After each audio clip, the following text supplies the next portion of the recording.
L'un des moyens de comprendre l'essence d'une église est d'observer comment les membres se traitent les uns les autres. Si vous allez dans une église et que vous remarquez que les gens parlent constamment en mal les uns des autres, critiquent la direction et se plaignent de tout ce qui concerne cette communauté, vous pouvez être sûr que la sorcellerie est à l'œuvre. Cela devient encore plus inquiétant si les dirigeants y participent également.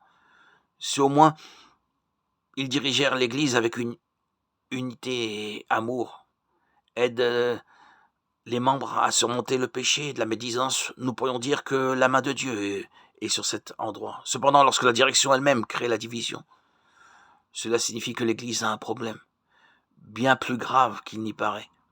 Lorsque Satan voit des dirigeants et des membres médire, calomnier, parler négativement les uns des autres, il se réjouit, car en réalité, il l'aide à accomplir sa mission qui est de détruire l'Église du Christ. Curieusement, même après tout cela, les gens lèvent toujours les mains et adorent Dieu comme si rien n'allait mal. Cependant, le problème ne s'arrête pas là. Malheureusement, de nombreux leaders spirituels profitent de la confiance qu'ils ont des gens pour entendre leurs secrets, puis les répandre à tout le monde.